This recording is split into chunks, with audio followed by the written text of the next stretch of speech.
Okay. This is a recording of the midterm answers, midterm 2 answers. And just make sure if I could see. I can't really see. I'm just going to assume I can see.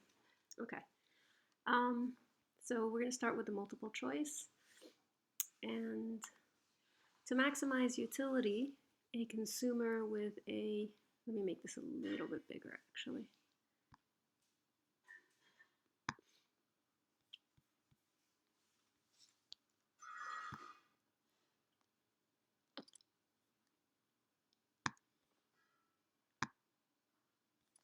Here we go. To maximize utility, a consumer with a fixed budget will purchase quantities of goods so that the ratio of marginal utility of each good to its what? Okay, so we said the rule is if you're going to buy one product, then the rule is to consume the product as long as the marginal utility of every additional unit is greater than its price. That's if it's one product. If you're buying more than one product and you're trying to figure out how to allocate your money, then you want to make sure that marginal utility over price, which is the value you're getting from good A, is equal to marginal utility over price, which is the value you're getting from good B. Okay? So, you're going to purchase quantities of goods so that the ratio of marginal utility of each good to its price are equal. Number 2, when total utility is at its maximum, what happens to marginal utility? If you remember, we said marginal anything is the slope of the total, right? So if total utility looks like this, okay, marginal utility is the slope of total utility. And we said that when total utility is at its maximum, marginal utility is equal to 0. Remember we said if you assume you have a mountain, okay, when you're at the top of the mountain, the slope is 0. Because when you're climbing the mountain, you're looking up, so the slope is upward. When you're descending the mountain, you're looking down, so the slope is negative.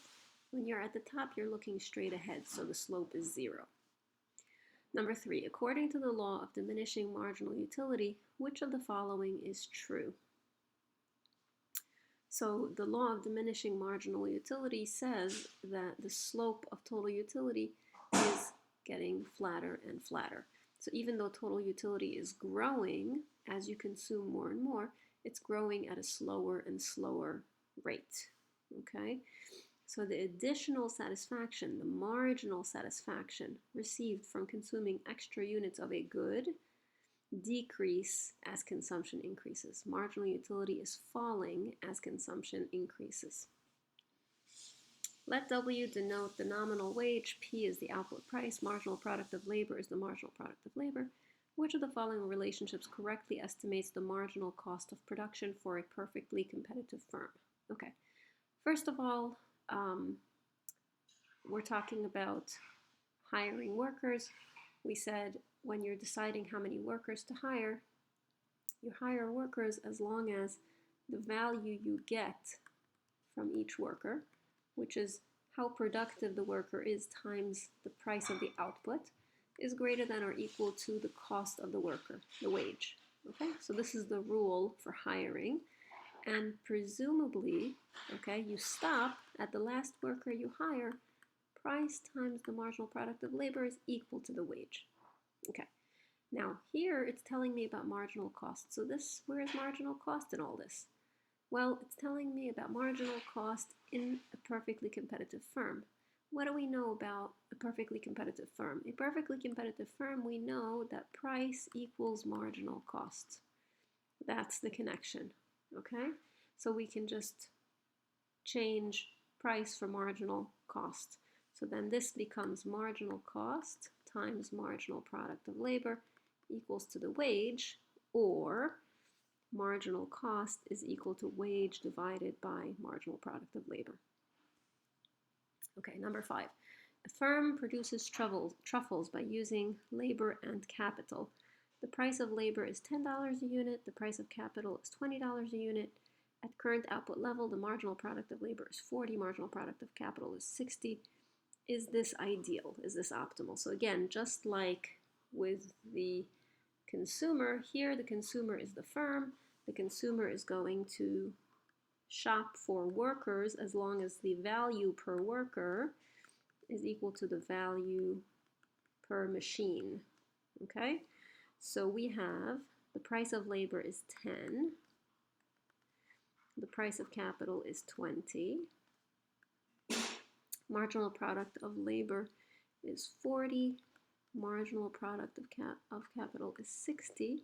So this is 3, this is 4. So no, they're not equal. This is not optimal. In fact, you should hire more workers and use less machines.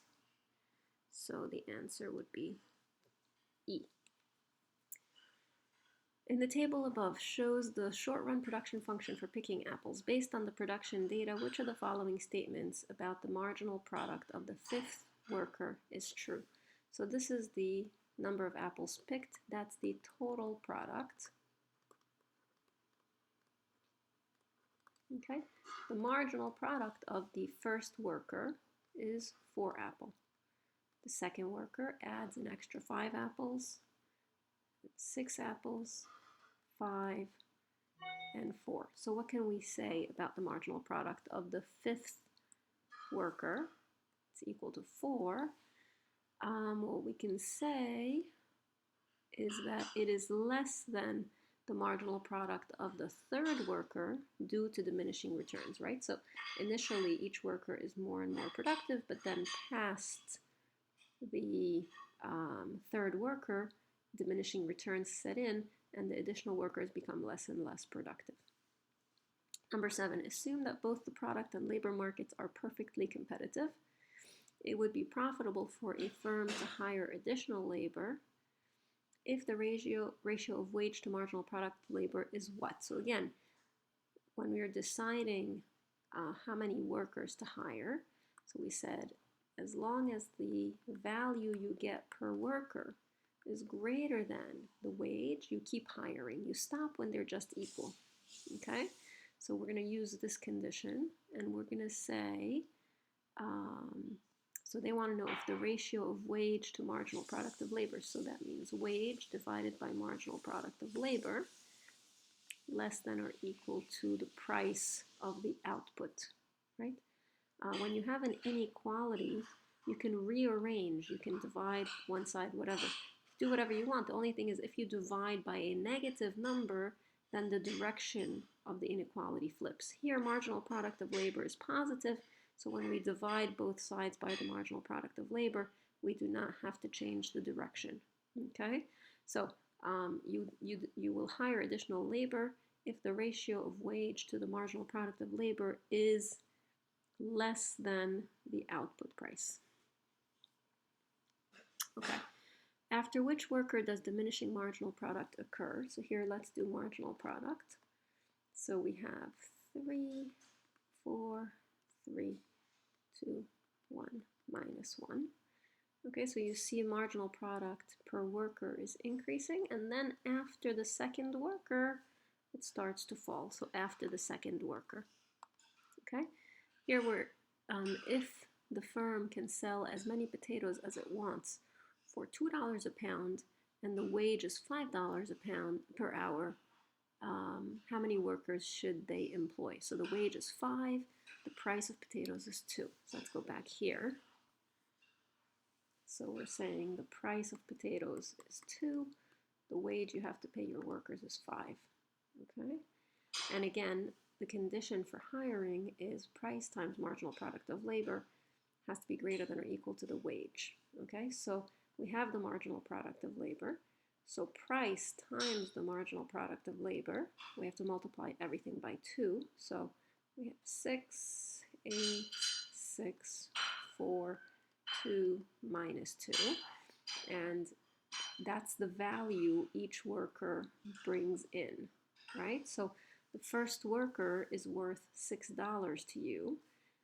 The second one is worth $8. The third one is worth 6, and so on. So do you hire the first worker? Yes, because he gets you $6 worth, but he only costs you 5. So you definitely hire the first one. You also hire the next one. You also hire this one. You do not hire the fourth because you only make $4 off of him, but he costs you 5. So in other words, we're going to hire 3 workers. Okay, number 10. A perfectly competitive firm is currently producing at the profit maximizing output level. If the marginal physical product of labor is 10 units per hour, so marginal product of labor is 10, and the firm pays a wage of 8, and you're told they are choosing the profit maximizing level, that means that they hired the workers such that this condition was met. Okay, so what would the price have to be? The price would have to be 0.8 for that to be true. Okay, 11. Suppose if a firm begins to hire workers for a newly completed plant with a fixed amount of machinery. As the firm hires additional workers, one would expect the marginal product to, so we know that if you have a fixed amount of machinery, as you hire more and more workers, you're going to hit diminishing returns. But maybe not immediately. So they will rise initially, but eventually it will fall. Okay, number 12. In the short run, which of the following costs must continuously decrease as output increases? Okay, let's remember what the different cost curves looked like as output increases. So we know fixed cost doesn't decrease, that stays the same. Variable cost increases, average variable cost increases, average total cost decreases at first, but then increases. The only one that decreases continuously is average fixed cost. So, number 13, if the average variable cost of producing 5 units of a good, okay, is $100. We know average variable cost is variable cost divided by quantity. Okay, so if we know that the average variable cost is 100 for 5 units, that means the variable cost of producing 5 units is $500. And if the average variable cost of producing 6 units is 150, that means the variable cost of producing 6 units is 900. So we have quantity 5, 6, variable cost is 500, 900.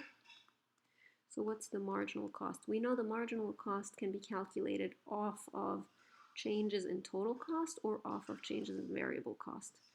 So the 6th unit adds $400 to variable cost and to total cost. Because remember, total cost is equal to variable cost plus fixed cost. So as you produce more units, the fixed cost stays the same. So the change in total cost is coming from the variable cost. Okay. Number 14, if labor is the only variable input in the production process, the short-run marginal cost curve is upward sloping Y. Okay, so we know that the marginal cost is increasing because as more and more labor is added, you have diminishing returns per worker. So as more and more labor is added, output increases at a decreasing rate. It's not that you're producing less, you're producing more, but at a decreasing rate. So the cost of producing each additional unit increases. Number 15. In the short run, which of the following is true of a firm's average total cost of production? Okay, so we know average total cost is equal to average fixed cost plus average variable cost. This is just definitional. Number 16, if a firm's average total cost decreases, the firm's marginal cost must be what? So we know the relationship between marginal cost and average cost is like this. When average cost is falling, the marginal cost is below it. When average cost is rising, marginal cost is above it. So if the average cost is falling, the firm's marginal cost must be less than the average total cost. Which of the following is true of the marginal cost curve? This is it. It intersects the average variable cost curve and the average total cost curve at each curve's minimum point. Number 18, if the marginal cost of producing the first unit of some good is 20, and the marginal cost of producing the second unit is 30, what's the average variable cost of producing 2 units? So let's first figure out, marginal cost. We know we can build marginal cost off of the variable cost. We know when quantity is 0, variable cost is 0. We're told that the marginal cost of producing the first unit is 20. That means variable cost of 1 must be 20. We're told the marginal cost of the second is 30. That means the second one adds $30 to the cost of the first. That means the variable cost of producing 2 is 50. So if we're told the variable cost of producing 2 units is 50, therefore the average variable cost of the second unit is 50 over 2, which is 25. Okay. The short run supply curve for a firm in a perfectly competitive industry is its marginal cost curve above the minimum point of its average variable cost.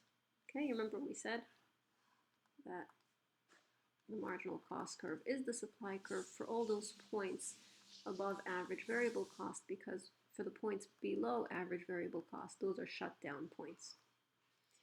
20. Which of the following is a result of increasing returns to scale? So the way we defined increasing returns to scale, increasing returns to scale means that if you double all the inputs, you more than double all the outputs.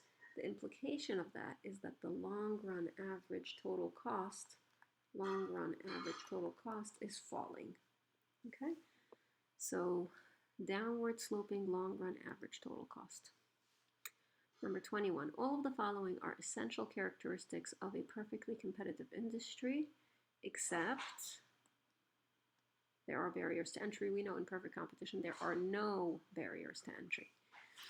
If a perfectly competitive firm is producing where marginal cost is rising and greater than marginal revenue, so we know that if you're optimizing, you should produce the quantity where marginal revenue equals marginal cost. Okay, we know initially marginal revenue is constant in perfect competition. Total cost is rising. Okay, here profit is 0, here profit is 0. In these points, the difference between these two is the profit. Okay, so if you think of the profit function kind of like this, okay? At the top, that's where marginal revenue equals marginal cost. Before this point, marginal revenue is greater than marginal cost, and past that point, marginal revenue is less than marginal cost, okay? So if marginal revenue is greater than marginal cost, you should increase production. If marginal revenue is less than marginal cost, you should decrease production. And if it's equal, you're at the ideal point. So here we're told you're producing where marginal cost is greater than marginal revenue. So you should, the cost is too high to be justified by the revenue, so you should decrease the level of production. Number 23. Which of the following is true about the marginal revenue of a firm in a perfectly competitive industry? So the marginal revenue is the price, because it means if you sell one more unit, how much extra revenue you get, whatever the price is, and it's constant. Number 24, assume that for a perfectly competitive firm, the marginal cost equal average variable cost at 10, marginal cost equals average total cost at 15, and marginal revenue equals marginal cost, which is where they're producing profit maximization, is at 12. So that means the price, okay, is $12. The price is $12. It's less than average cost, so they're losing money. But price is greater than average cost, so they're not going to shut down. So they will operate in the short run even though they will sustain a loss. Okay, number 25. JC Pizzeria has a year remaining on an unbreakable lease on its building, requiring a payment of $20,000 a year. So this is their fixed cost. The fact that it's unbreakable tells me that even if they shut the business down, they still have to pay the $20,000 a year. If JC operates over the next year, it estimates that its revenues will be $200,000 and its expenses, not including the cost of the lease, will be $190,000. Okay? So if they shut down, they will make zero revenue. They will have zero cost, but they still have to pay $20,000 a year. If they stay in business, they have $200,000 in revenue, $190,000 in cost. So the difference will be they'll make a $10,000 profit, and they can use that $10,000 profit to offset some of the $20,000 lease. So actually, they would make less of a loss if they stay in business. Why? Because the loss is less than its fixed cost if they operate. They lose less money. Okay. Which of the following indicates that a perfectly competitive firm is in long-run equilibrium? That's the case when, so price equals marginal cost, that's always, that's short run and long run. Price equals average revenue, that's always, right? Here we go. Price equals marginal cost, but it's also equal to average total cost, so profits are zero. 27, assume that olive oil is produced in a constant cost, perfectly competitive industry, which is currently in long-run equilibrium. If the current price of olive oil is $5 a quart, okay, so hold on. So if we have a constant cost industry,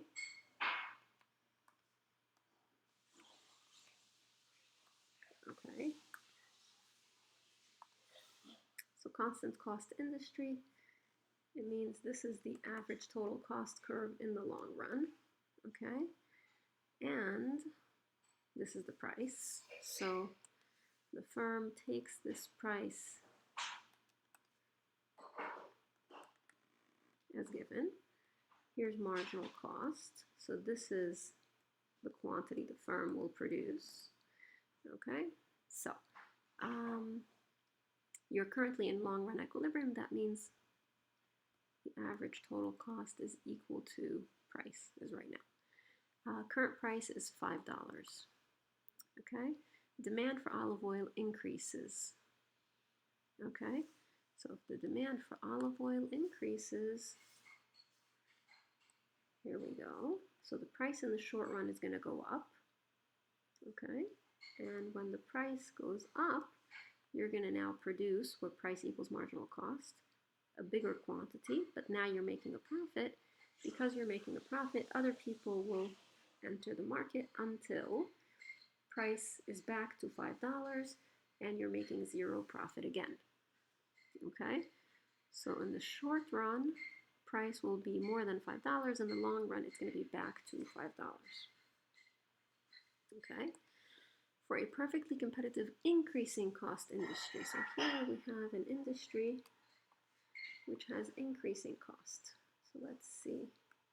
That means this industry, its average cost curve is increasing. Okay? Incidentally, if you remember the long run average cost curve, right,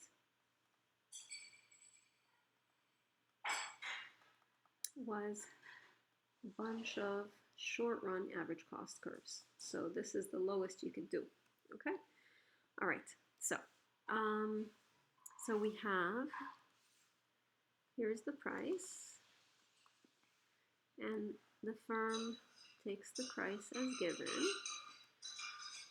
plugs it into marginal cost. Here's the quantity the firm produces, and it's starting out in an increase in demand will lead to which of the following in the long run? Okay, so it's starting out where profits excuse me, are zero. So in other words, we're starting out in long run equilibrium. If now demand increases,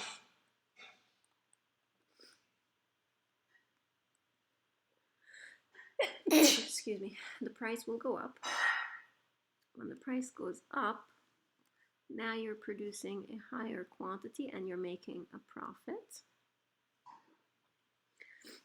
So more people will enter, but more people will enter. The final price will still be higher than the initial price because you're in an increasing cost industry.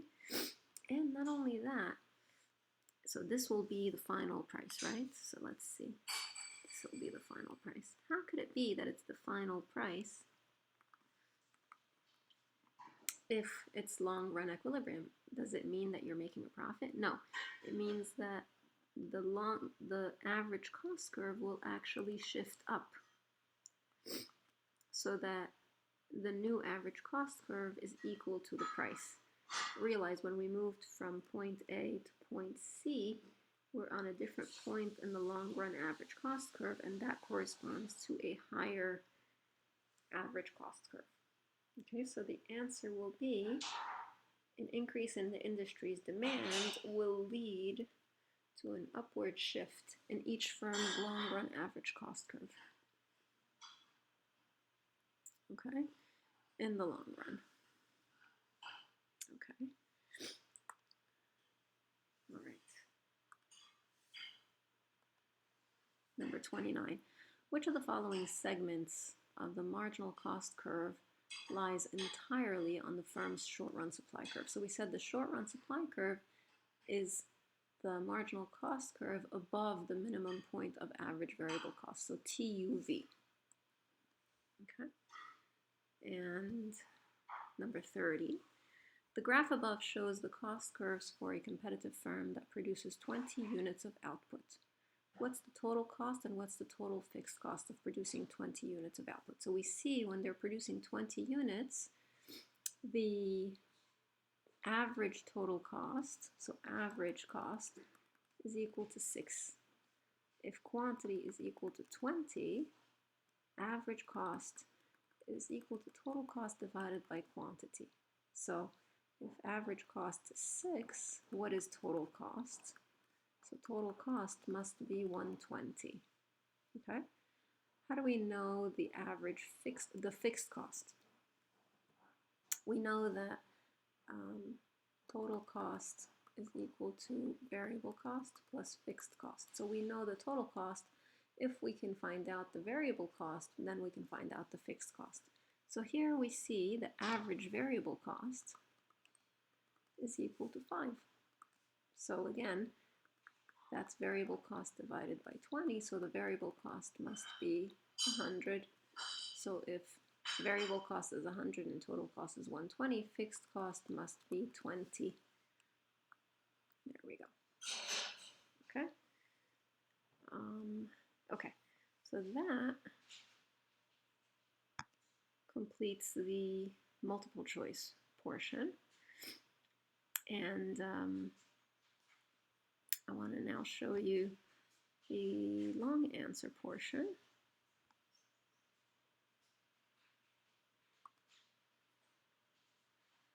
Okay. So let's open up the first question. Came from the 2015 AP exam. Okay. A typical profit maximizing firm in a perfectly competitive constant cost industry is earning a positive profit. Is the market price greater than, less than, or equal to the firm's price? Okay, so this is kind of a tricky question because we know that the price the firm charges is the same as the price the market charges, right? So that's tricky. Okay, let's see if we can make this smaller and fit them next to each other. There we go. Okay, draw correctly labeled side-by-side graphs for both the market and a typical firm. Okay, so we're told it's a perfectly competitive, constant cost industry earning a positive profit. So we start out drawing the industry.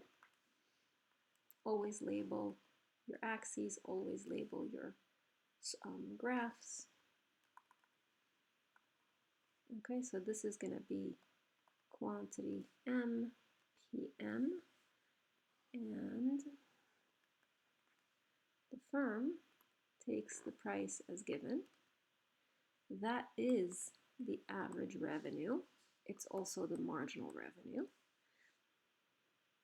Okay, and that is the firm's price, which is the same as the market price. You have to draw in the marginal cost curve. Where they meet, that is the firm's quantity. Okay, and the average cost curve has to be such if they're making a profit, so it must be that the average cost curve is below the price at that quantity. Okay, so this shows a profit, and at that quantity, here's the average cost. Okay, since average total cost is equal to total cost divided by quantity, that means total cost is equal to average cost times quantity. Here's the quantity, here's the average cost, so that means that the total cost is this shaded area, this rectangle. Okay, if one firm were to raise its price, what happens to its total revenue? If one firm raises its price, it sells nothing, so total revenue goes to zero. Okay, each firm has no market power at all. If you charge more than anybody else, nobody will buy from you. D, suppose the market is in long run equilibrium. The government gives a lump sum subsidy. Okay, so a subsidy is the opposite of a tax, is a negative tax. In other words, instead of the government taking money from me, the government is giving me money. The fact that it's lump sum means it's not per unit. It's like the government gave me $100 regardless of how much I'm producing. Whenever something is lump sum, it does not affect my marginal cost. So if it doesn't affect my marginal cost, it does not affect the quantity I'm producing. So it does not affect the firm's quantity. What happens to the market price and quantity in the long run? Okay, now the subsidy might not affect the marginal cost. Okay, so the marginal cost stays the same. The price is the same. Right? However, the average cost goes down. Right? So you make more money because of the subsidy. So there's an increase in the profit. So as a result of that, what happens? So you started out, by the way, in long run equilibrium. That means you started out where this was average total cost. Okay? And this was a average total cost in the long run, right? You started out in long run equilibrium. As a result of the subsidy, the average cost curve fell. Okay? Now, that means that this cost curve falls as well, assuming the subsidy lasts forever. Okay? Now, so what will happen in the long run? Okay? What will happen in the long run is that, of course, if there's profit being made, more people will enter the industry. That's going to drive the supply curve to the right, such that the price will eventually fall and the quantity will rise.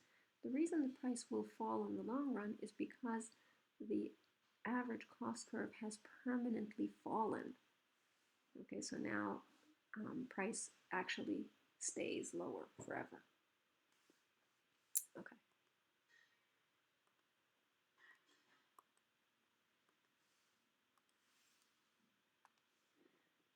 Okay, so let's go to the next question. The next question came from 2016.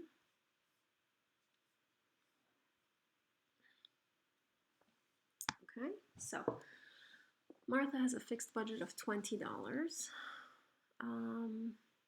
The price of X is $4 a unit. Price of Y is $2 a unit. Okay, and her budget, her income is $20. Okay, all right. What is Martha's marginal benefit of the fifth unit of the good? Okay, so of good X. So good X, here's the total benefit. So the marginal benefit of the fifth unit is an extra dollar. So A is $1. Okay. Calculate the total consumer surplus if Martha consumes 5 units of X. Let's see. If she consumes 5 units of X, then her total benefit from consuming 5 units of X, so total utility, is 41, but she has to pay for it, right? So the total benefit, in other words, the total utility is the same as the demand curve, because that tells me, right? So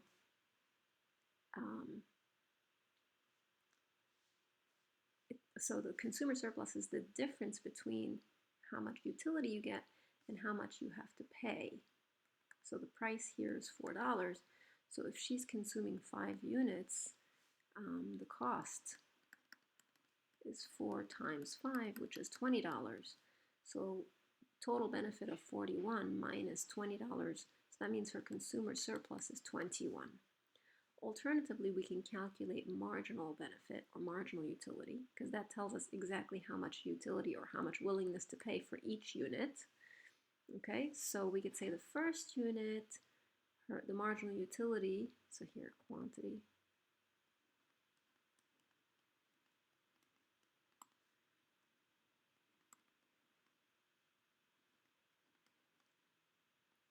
$28, $36, $40, and $41. So marginal utility is 16, 12, 8, 4, and 1. Okay? So if she's consuming 5 units, the first unit gives her a benefit of 16 units of utility. That's her maximum willingness to pay, right? Because you remember, she would only buy it if her marginal utility is greater than or equal to the price. So her willingness to pay for the first unit is 16. She only has to pay 4. So how much consumer surplus does she get from this first unit? 16 minus 4, which is 12. The second unit gives her 12 units of happiness. She has to pay $4 for it. So her consumer surplus is the difference between her willingness to pay and how much she actually had to pay, which is 8. Next one, 8 minus 4 is 4. 4 minus 4 is 0. And the last unit, the fifth, she's getting 1 unit of utility out of it. That's her maximum willingness to pay, but if she had to pay 4, that means she lost 3 units of consumer surplus. If we add these consumer surplus, we would end up with 21. Okay, next. We're told that Martha is currently consuming 4 units of X and 2 units of Y. Is this optimal? So 4X and 2 of Y, okay? If we want to evaluate whether it's optimal, we have to look at marginal utility over price, marginal utility over price for Y and for X, see if they're equal. Okay, so if she's consuming 4 units of X, the marginal utility of the fourth unit is 4. The price is 4, so she's getting a value of 1. For the Y, the second unit of Y gives her 8 extra units of utility. 8. Right? Actually, we can put this quantity of Y.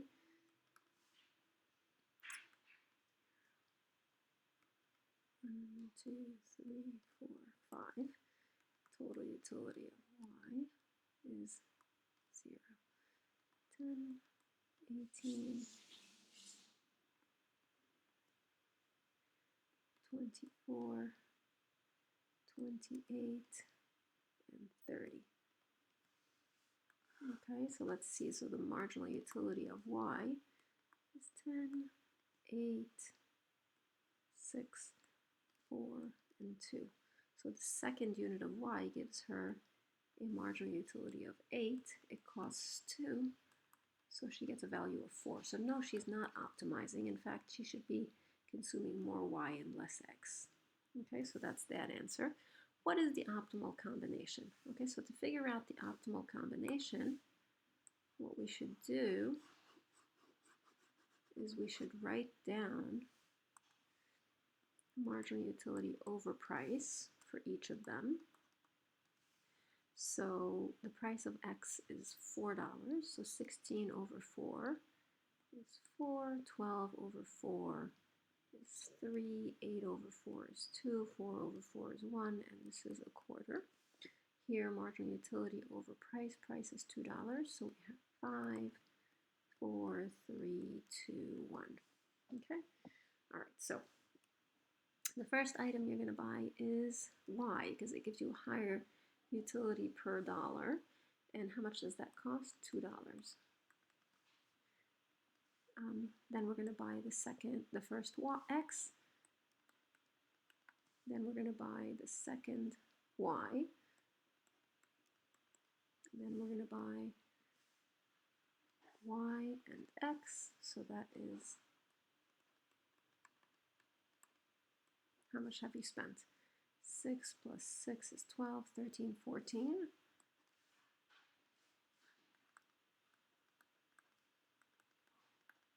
There you go. And that's how we spent our $20. So we end up with 3 units of X and 4 units of Y. Okay, indicate whether each of the following will cause the optimal quantity to increase, decrease, or stay the same. Okay, if the price of Y doubles, so when the price goes up for Y, the value of Y goes down, so you're going to buy less Y. Okay, if her income falls with no change in prices, you're going to buy less X and less Y. And if her income doubles and the price doubles, nothing changes. You're going to have the same optimal quantity. Okay, and let's do the last free response. So it's actually from 2014.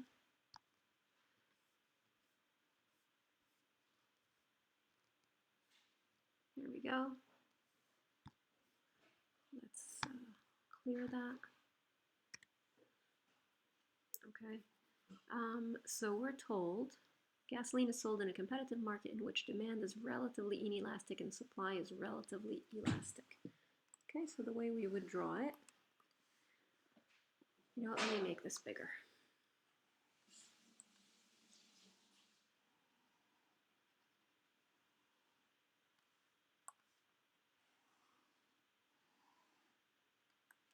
Okay, so we're told demand is relatively inelastic, so it's fairly steep, and supply is relatively elastic, so it's fairly flat. It's not perfectly elastic, it's not perfectly inelastic, okay? So this is the equilibrium price and the equilibrium quantity, okay? Now, we're told that we have a tax, okay? The tax is $2, so we could put the tax. This is a $2 tax over here. As a result, this is now the price the buyers pay. And this is now the price the sellers receive. And this is the new quantity sold after the tax is imposed. And the quantity sold times the tax is the tax revenue. So it's this particular box. Okay, I noticed a lot of you wrote something nonsensical where you said price the buyers pay is equal to the price of equilibrium price plus the tax. That's nonsense, okay? That is nonsense.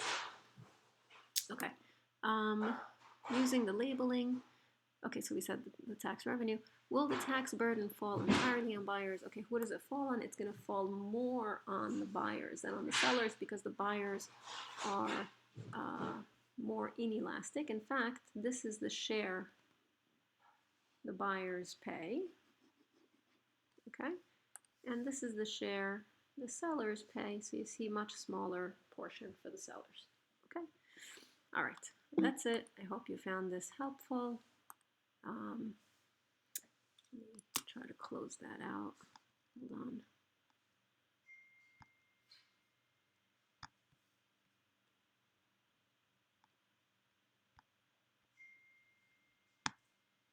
Okay, and